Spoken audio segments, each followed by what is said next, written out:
Good morning, Scott Johnson. This is January's ESL Talks. Yes, it's January 31st. It's still January. And this month's topic is pre-teaching vocabulary. This is a non-negotiable, great practice for our ELLs, something that's on many of their accommodation lists. And I know it can seem like I just don't have time. I don't have time for one extra thing.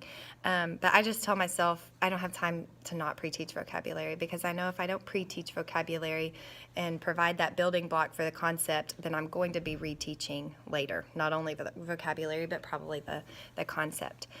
So I wanted to share a couple of practices with you today that will make this seem more doable and not add any stress and not much time to the good work that you're already doing. So first thing is to just choose your words when you're planning. Choose 4 to 5 words for the lesson, no more than that. And I like to include those in my content objective whenever I can.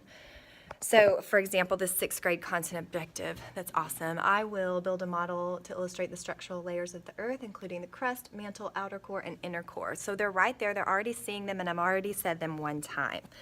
The next thing that I would do is, okay, let's do a quick self-assessment.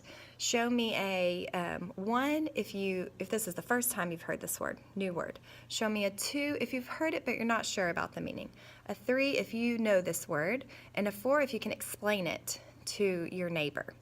And so then I would just say, all right, and I would have the students just put their hands right here. And so show me a 1, 2, 3, or 4 for crust, mantle, outer core. And while they're doing that, I'm looking around and I'm getting a feel for the level of knowledge. You can also do this written. List these 4 words, write down a 1, 2, 3, or 4 next to the word to show how much you know about this word. And then after that pre-test, I would take time to explain each word explicitly, but this doesn't have to be extra time away from your class. For example, when the majority of the students who showed 3 or 4 on that pre-test are doing their warm-up, their normal warm-up, you can just quietly pull those students who showed a 1 or a 2, get out your computer, Google image Earth's crust. This is the Earth's crust. It's the outermost layer. It's the thinnest, coolest layer made of solid rock. Next image, da da da da da. So they are getting a preview of that word while the other students are still doing their daily warm-up. So it's not extra, doesn't have to be extra time. The next thing is to provide opportunities for practice. This can be listening, speaking, writing. So one thing I might do is say, if I'm teaching decimals and I don't want the students to say 0.18, I want them to say and 1800ths. So I might say, anytime you hear me say 0.32, I want you to raise your hand, and so that I can correct myself. So they're actively listening. Or I might say, all right, when you hear this word, when you hear any of these words in the video that we're going to watch, I just want you to do 1 snap, right? Or in my direct teach, when you hear any of these words, just 1 snap. So it's active listening, and that's great practice.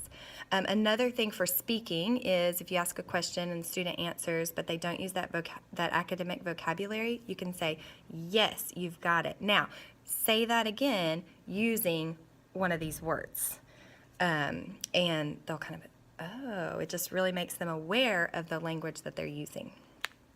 So picking the words, pre-test, taking a moment to pre-teach explicitly, providing opportunity for practice, and then the next you can easily have a little post-test. If they wrote the words down and wrote 1, 2, 3, or 4, go back to your words. Now again, look at those words and now write 1, 2, 3, or 4. Do you have a better understanding of the words?